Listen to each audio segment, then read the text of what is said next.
അതുകൊണ്ടല്ലേ ഒരൊറ്റ സ്വഹാബി ഇവിടെ വന്നില്ലല്ലോ, ഒക്കെ പോയില്ലേ. തവാഫ് ചെയ്യാൻ വേണ്ടി ഇന്നലെ കഅബല്ലേ നമ്മൾ വിടക്കട്ടെ, എന്നും ഉംറ ചെയ്യാലോ, ആയിഷ പള്ളി പോവുക, ഒന്ന് ഇറാൻ കിട്ടുക, പിന്നെയും വരിക, പിന്നെ എന്നാ നമുക്ക് ഉംറ ചെയ്തൂടെ, അതിനിവിടെ നിന്നില്ല. ഒറ്റ പോക്ക്, ഒറ്റ നിന്നില്ല, ഒക്കെ പോയി. കാരണം അവർക്ക് ഇത് മണ്ണും കല്ലുമാണ്, ഇതൊരു കുന്തം അല്ലാന്ന് അവർക്കറിയാം. ഓലടെ പോയി. എടാ മണ്ണും കല്ലും പൊളിഞ്ഞാടിയിട്ട് തിരിഞ്ഞു നോക്കിയോ, ആ മനുഷ്യൻ്റെ ഉമ്മാനെ കൊണ്ടുവന്നാക്കിയിട്ടല്ലേ അതുണ്ടാക്കിയത്. ആയിരക്കണക്കായ നബിമാര് തിരിഞ്ഞു നോക്കിയോ. എന്താണെടാ പൊട്ടന്മാരെ പോലെ ഇരിക്കണേ. എടാ ഇത്ര വലിയ ഈ കഅബ ആയിരക്കണക്കായ കൊല്ലം പൊളിഞ്ഞാടി കിടന്നിട്ട് ഒരാൾ തിരിഞ്ഞു നോക്കിയോ?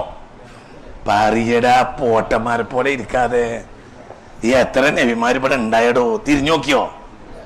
ഇബ്രാഹിം അടക്കം തിരിഞ്ഞു നോക്കിയോ? അല്ല വലിയ ആളായി താങ്ങി പിടിച്ച് പറയണ്ടല്ലോ ഇബ്രാഹിം, തിരിഞ്ഞു നോക്കിയോ? ഇബ്രാഹിം ആദ്യം കഅബ ഉണ്ടാ ചെയ്ത്. ലോകത്തെ ഏറ്റവും വലിയ വിഡ്ഢികൾ അറബികളാണ്. അറബികളെ പോലത്തെ വിഡ്ഢികൾ ലോകത്തില്ല. അറബികൾ മുഹമ്മദ് നബിക്കെതിരാണ്, ഇസ്ലാമിനെതിരാണ്, ഖുർആനെതിരാണ്. മദീനത്ത് പോയി മരിക്കണമെന്ന് ചില ആളുകളും ആഗ്രഹിക്കാറുണ്ട്. ഞാൻ അങ്ങനെ ആഗ്രഹിക്കാത്ത ഒരാളാണ്. ഞാൻ ആഗ്രഹിക്കുന്നത് മദീന മൂത്തേടത്തേക്ക് വരണം എന്നാണ്. ഞാൻ മരിച്ചാൽ മദീന മൂത്തേടത്ത് വരുമെന്നാണ് എൻ്റെ വിശ്വാസം, ഇൻഷാ അല്ലാഹ്. അസ്സലാമു അലൈക്കും വറഹ്മത്തുള്ളാഹി. അൽഹംദുലില്ലാഹി വസ്സലാത്തു വസ്സലാമു അലാ റസൂലില്ലാഹ്. ഇപ്പോൾ നമ്മൾ കേട്ടത് റഹ്മത്തുള്ളാ കാസിമി പരിശുദ്ധമായ മക്കയെക്കുറിച്ച് പറഞ്ഞതാണ്. ലോകത്താദ്യമായി പടച്ചവനെ ആരാധിക്കാൻ വേണ്ടി നിർമ്മിക്കപ്പെട്ട കഅബാലയത്തെക്കുറിച്ച്, ആ പരിശുദ്ധമായ പുണ്യഭൂമിയെക്കുറിച്ച് അദ്ദേഹം പറഞ്ഞ വാക്കുകളാണ് നാം കേട്ടത്.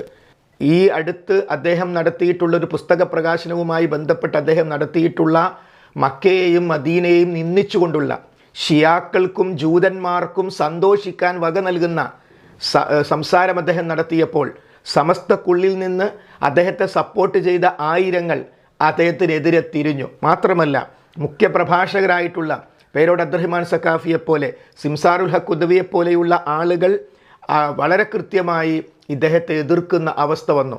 അതോടുകൂടി അദ്ദേഹം വീണ്ടും രംഗത്ത് വന്നു. എന്നിട്ട് ഞാൻ അങ്ങനെയൊന്നും പറഞ്ഞിട്ടില്ലേ, ഞാൻ എൻ്റെ പ്രഭാഷണം മുഴുവൻ കേൾക്കാഞ്ഞിട്ടാണ്. നിങ്ങളുടെ പ്രഭാഷണം മുഴുവൻ കേട്ടവരാണ് കൂടുതൽ. ആ കേൾവിയിൽ നിന്നാണ് ക്ലിപ്പ് വരുന്നത്. ക്ലിപ്പ് കേവലം ഒരാൾക്ക് എടുക്കണമെങ്കിൽ പ്രസംഗം കേൾക്കണം.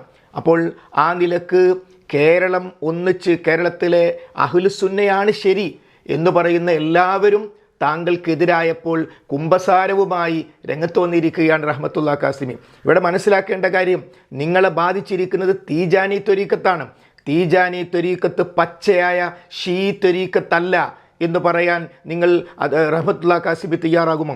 തീജാനി ത്വരീക്കത്തിൽ നിന്ന് മാറി എന്ന് നിങ്ങൾ കോഴിക്കോട് സമ്മേളനം വിളിച്ചുകൊണ്ട് ഞാൻ സമസ്തയിലേക്ക് തിരിച്ചു വന്നു എന്ന് നിങ്ങൾ പറഞ്ഞു. എങ്കിൽ വളരെ കൃത്യമായൊരു കാര്യം ചോദിക്കുന്നു. തീജാനി ത്വരീക്കത്തിൽ നിന്ന്, ഷീ ത്വരീക്കത്തിൽ നിന്ന് നിങ്ങൾ മാറിയിട്ടുണ്ടെങ്കിൽ തീജാനി ത്വരീക്കത്തിൻ്റെ അബദ്ധങ്ങളെക്കുറിച്ച് ഒരു പ്രഭാഷണം നടത്താൻ റഹ്മത്തുള്ളാ കാസിമി തയ്യാറാണോ? ഇത് കേരളത്തിലെ മുഴുവൻ മുസ്ലിങ്ങൾക്കും വേണ്ടി ചോദിക്കുന്ന ചോദ്യമാണ്. നിങ്ങളതിന് തയ്യാറാകുമോ? നിങ്ങൾ പറഞ്ഞു അലിയാരുടെ മുഖത്തേക്ക് നോക്കിയാൽ, മഹാനായ അലി ഇബ്നു അബീ ത്വാലിബ് റളിയല്ലാഹു അൻഹുവിൻ്റെ മുഖത്തേക്ക് നോക്കിയാൽ പുണ്യമുണ്ട് എന്ന് പറഞ്ഞുകൊണ്ട് ഇല്ലാത്തൊരു കാര്യം നബി കരീം സല്ലല്ലാഹു അലൈഹി വസല്ലമയുടെ പേരിൽ താങ്കൾ പറഞ്ഞു. യഥാർത്ഥത്തിൽ അത് ഷിയാക്കളിൽ നിന്ന് നിങ്ങൾ കോപ്പി ചെയ്തെടുത്തതാണ്. അപ്പോൾ മാത്രമല്ല, അലിയാർ ആരാണ് അലിയാർ എന്ന് ചോദിച്ചു. അലിയാർ മഹാനാണെന്ന കാര്യത്തിൽ മുസ്ലിങ്ങൾക്ക് തർക്കമില്ല. കാരണം ഫിൽ ജന്ന എന്ന് നബി കരീം സല്ലല്ലാഹു അലൈഹി വസല്ലം പറഞ്ഞിട്ടുള്ളതാണ്.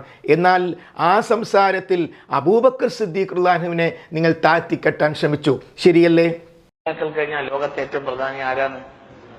അലി റളിയല്ലാഹു അൻഹു ആണ്, സംശയം വേണ്ട. അമ്പിയാക്കൾ കഴിഞ്ഞാൽ ലോകത്തെ ഏറ്റവും പ്രധാനി ആരാ? അലിയാണ്. ഫദലൻ ഹത്താ മിൻ അബീ ബക്കർ. അബൂബക്കറിനേക്കാളൊക്കെ പ്രധാനപ്പെട്ട ആളാണ് ആര്? സയ്യിദുന അലി. അലി എന്നാണ് ആരാന്ന് ഞങ്ങൾ വിചാരിച്ചത്? അലി എന്നാണ് അഹ്ലുൽ ബൈത്തുൽ വാപ്പല്ലേ? ആ തൗഫീഖ് അബൂബക്കറൊന്നുമില്ലല്ലോ. അബൂബക്കർ റളിയല്ലാഹുവിന്റെ ഈമാനൊക്കെ ഓക്കെ, പക്ഷെ ഷറഫിലും ഫദലും ഏറ്റവും മഹാൻ ആരാ? സയ്യിദുന അലിയല്ലേ? ഭയങ്കര ആളാ. എന്റെ മക്കൾ മുഴുവനും ഈ അലിയുടെ മുതുകിലൂടെ വരുന്ന സുഖം. അവ ഖിയാമത്ത് നാൾ വരെയുള്ള എല്ലാം അഹ്ലു ബൈത്തിന്റെ ബാപ്പയാണ് ആര്?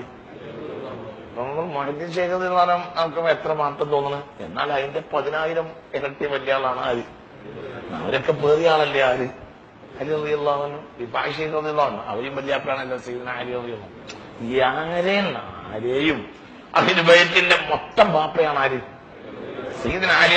നാം മനസ്സിലാക്കേണ്ടത് ഷിയാക്കൾ, ആ ഷിയാക്കൾ Abu Bakr Siddiq, Umar bin Khattab, Usman bin Affan റളിയല്ലാഹു അൻഹും അവരുടെ പേര് കേൾക്കുമ്പോൾ ലഅനത്ത് പറയുന്ന ഷിയാക്കൾ നിഷേധിക്കാൻ നിങ്ങൾക്ക് സാധിക്കില്ലല്ലോ. മാത്രമല്ല നിങ്ങൾക്ക് സപ്പോർട്ട് കിട്ടും. നിങ്ങൾക്ക് സി ഹംസയിൽ നിന്ന് പിന്നിൽ നിന്നുള്ള കൃത്യമായ സപ്പോർട്ട് കിട്ടും. കാരണം സി ഹംസ പൊന്നാനിയിൽ വിളിച്ചു ചേർത്ത ഷീ യോഗത്തിൽ വെച്ച് അദ്ദേഹം കൃത്യമായി പറഞ്ഞിട്ടുണ്ട്, നബി കരീം സല്ലല്ലാഹു അലൈഹി വസല്ലമയുടെ ഭാര്യമാർ അഹ്ലു ബൈത്തിൽപ്പെട്ടവരല്ല.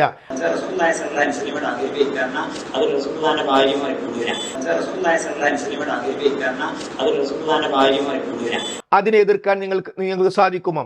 സി ഹംസ പറഞ്ഞത് അഹ്ലു സുന്നത്തി വൽ ജമാഅത്തിന്റെ ആശയമല്ല എന്ന് പറയാൻ റഹ്മത്തുള്ളാഹി കാസിമിക്ക് സാധിക്കുമോ?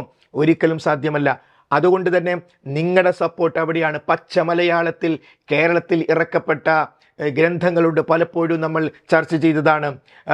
അലി ശരീഅത്തിന്റെ രക്തസാക്ഷ്യം എന്ന പുസ്തകത്തിൽ വളരെ കൃത്യമായി അലി ശരീഅത്തി പറഞ്ഞിട്ടുണ്ട്, പിന്നെ മഹാനായ ഉസ്മാൻ റളിയല്ലാഹു അൻഹു ഇസ്ലാമിനും ജാഹിലിയത്തിനും ഇടക്കുള്ള ഇടക്കണ്ണിയാണെന്ന്. സ്വഹാബത്തിന് ദുഷ്ടന്മാർ എന്ന പുസ്തകത്തിൽ പറഞ്ഞിട്ടുണ്ട്. ആ പുസ്തകം വിവർത്തനം ചെയ്ത സി ഹംസ ഇന്നും ജീവിച്ചിരിക്കുന്നു. നിങ്ങളെപ്പോലെ സമസ്ത അദ്ദേഹത്തിനെതിരെ വിരലനക്കാൻ പേടിക്കുന്നു. സാധാരണക്കാരായ ആളുകൾ, പണ്ഡിതന്മാർ രംഗത്ത് വരുമ്പോഴും സമസ്ത പേടിക്കുന്നു എന്ന് മാത്രമല്ല, സ്വഹാബത്തിന് ദുഷ്ടന്മാർ എന്ന് പച്ച മലയാളത്തിൽ വിവർത്തന പുസ്തകത്തിൽ എഴുതി വെച്ച സി ഹംസയെ ആലപ്പുഴയിൽ നടന്ന സമസ്തയുടെ സമ്മേളനത്തിൽ വിഷയാവതരണം അഥവാ ആദർശ സമ്മേളനത്തിൻ്റെ ചുക്കാൻ കൊടുത്തത്, അതിൽ വിഷയാവതരണം കൊടുത്തത് സി ഹംസക്കായിരുന്നു. വമ്പിച്ച എതിർപ്പ് സമസ്തക്കുള്ളിൽ ഉണ്ടായില്ലേ, എല്ലാവർക്കും അറിയാം. അതുകൊണ്ട് ചില ആളുകൾ നിങ്ങളെ സപ്പോർട്ട് ചെയ്യാനുണ്ടാകും. എന്നാൽ ഷിയാക്കൾ അഹ്ലുസുന്നത്തി വൽ ജമാഅത്താണോ? അവരുടെ വിശ്വാസം എന്താണ്? അൽ കാഫി എന്ന് പറയുന്ന ഷിയാക്കളുടെ പുസ്തകത്തിൽ വളരെ കൃത്യമായി എഴുതി വെച്ചു, വിശുദ്ധ ഖുർആനിൽ 17,000 ആയത്തുകളുണ്ട്. നിഷേധിക്കുന്നു ഇല്ല എന്നൊരൊറ്റ വാക്ക് പറഞ്ഞാൽ മതി, സ്ക്രീനിൽ കാണിച്ചു തരും ആ പറഞ്ഞ ഭാഗം. എന്ത് ചെയ്യണം, എവിടെ തുടങ്ങണമെന്ന മലയാളത്തിൽ എഴുതിയ പുസ്തകത്തിൽ മഹാനായ ഉസ്മാൻ റളിയല്ലാഹു അൻഹു അലി ഇബ്നു അബീ ത്വാലിബ് റളിയല്ലാഹു അൻഹു വിശുദ്ധ ഖുർആനെ 2 രൂപത്തിൽ മനസ്സിലാക്കി. അലിയാര് മനസ്സിലാക്കിയ ഖുർആനിലേക്ക് നാം മടങ്ങണമെന്ന് പച്ച മലയാളത്തിൽ എഴുതി വച്ചിട്ടുണ്ട്. അതുകൊണ്ട് റഹ്മത്തുള്ളാഹി കാസിമിയോട് പറയാനുള്ളത് നിങ്ങൾ വളരെ കൃത്യമായി ഈ ഹജ്ജ് സീസണിൽ ആ പുണ്യഭൂമിയിലെത്തേണമേ എന്നാഗ്രഹിച്ചുകൊണ്ട് 10,000 ലക്ഷങ്ങൾ അങ്ങോട്ട് നീങ്ങുന്ന ആ സമയം വെച്ചാണ് പുസ്തക പ്രകാശനത്തിൻ്റെ മറവിൽ നിങ്ങൾ അമേരിക്കയെയും ഇസ്രായേലിനെയും സന്തോഷിപ്പിച്ചത്. അമേരിക്കയ്ക്കും ഇസ്രായേലിനും നേരിട്ട് മക്കയെ ആക്രമിക്കാൻ സാധ്യമല്ല. എന്നാൽ നിങ്ങൾ ഇഷ്ടപ്പെടുന്ന ഷിയാക്കൾ, നിങ്ങൾ ഇഷ്ടപ്പെടുന്ന ഹൂത്തികൾ, അവർ മക്കയിലേക്ക് മിസൈൽ അയച്ചിട്ടുണ്ട്. യമനിൽ നിന്ന് ഹൂത്തികൾ മക്കൾക്ക് നേരെ മിസൈൽ അയച്ചിട്ടുണ്ട്. ഹൂത്തികളെ കുറിച്ച് ഒരു ക്ലാസ് എടുക്കാൻ നിങ്ങൾ തയ്യാറാകുമോ? അവിടെയാണ് വളരെ കൃത്യമായ അജണ്ട നമുക്ക് വ്യക്തമാവുകയാണ്. അമേരിക്കയും ഇസ്രായേലും നേരിട്ട് ചെയ്യാൻ ആയുധങ്ങൾ കൊണ്ട് മക്കയെ ആക്രമിക്കാൻ മടിക്കുന്നതിന് വാക്കുകൾ കൊണ്ട്, ആശയങ്ങൾ കൊണ്ട് ഇസ്രായേലിൻ്റെ ആശയം, അമേരിക്കയുടെ ആശയം, മക്കയുടെ പ്രാധാന്യത്തെ ഇടിച്ചു താഴ്ത്തി മദീന റഹ്മത്തുള്ള അടുത്തേക്ക് ഇങ്ങോട്ട് വരും എന്ന് പറഞ്ഞുകൊണ്ട് അഹംഭാവത്തിൻ്റെ ഏറ്റവും വലിയ ആളായി മാറുന്ന ഈ ഒരവസ്ഥയിൽ ചോദിക്കുന്നു, ലോകത്ത് ഏത് അഹ്ലുസുന്നയുടെ പണ്ഡിതനാണ് മദീന എൻ്റെ അടുത്തേക്ക് ഇങ്ങോട്ട് വരും എന്ന് പറഞ്ഞ ഒരു സ്വഹാബിയുടെ പേര് പറയാമോ? ലോകത്തിൻ്റെ വ്യത്യസ്ത ഭാഗത്തേക്ക് പോയി ദഅവത്തിന് വേണ്ടി ഇപ്പോൾ സ്വഹാബികളിൽ ഏതെങ്കിലും ഒരാൾ അങ്ങനെ പറഞ്ഞിട്ടുണ്ടോ? അതുകൊണ്ട് റഹ്മത്തുള്ളാഹി കാസിമിയുടെ തനിനിറം വ്യക്തമായി കഴിഞ്ഞു. നിങ്ങളുടെ ഷിയ അജണ്ട വ്യക്തമായി കഴിഞ്ഞു. നിങ്ങൾ ഏറ്റവും അവസാനം ചെയ്ത വീഡിയോയിൽ പോലും വളരെ കൃത്യമായി ഇസ്രായേൽ എന്ന രാഷ്ട്രത്തെ വെള്ളപൂശുന്നതിന് വേണ്ടി, അവരെ പ്രൊമോട്ട് ചെയ്യുന്നതിന് വേണ്ടി, അവരുടെ വർഗസ്നേഹമടക്കം എടുത്തു പറയാതെ ആ പ്രസംഗം അവസാനിപ്പിക്കാൻ നിങ്ങൾക്ക് സാധിച്ചിട്ടില്ല. അതുകൊണ്ട് പരിശുദ്ധമായ മക്കയും മദീനയും അഹ്ലുസുന്നത്തി വൽ ജമാഅ നിലനിൽക്കുന്നിടത്തോളം ഖിയാമത്ത് നാൾ വരെ റബ്ബിൻ്റെ സംരക്ഷണത്തിലുണ്ടാകും. അത് കാസിമി വിഷമിച്ചിട്ട് കാര്യമില്ല. സുന്നി സമൂഹം ഒന്നിച്ച് നിങ്ങളുടെ തീജാനി അജണ്ടയെ, ഷീ അജണ്ടയെ, നിങ്ങളുടെ ഇസ്രായേൽ അജണ്ടയെ തിരിച്ചറിഞ്ഞിരിക്കുന്നു എന്ന് ഇനിയെങ്കിലും മനസ്സിലാക്കുക. റബ്ബ് സുബ്ഹാനഹു വ തആല ഹക്ക് മനസ്സിലാക്കി ഹക്കിൻ്റെ മാർഗത്തിൽ മുന്നോട്ട് പോകാൻ തൗഫീഖ് നൽകുമാറാകട്ടെ. അസ്സലാമു അലൈക്കും വറഹ്മത്തുള്ളാഹി വബറകാതുഹു.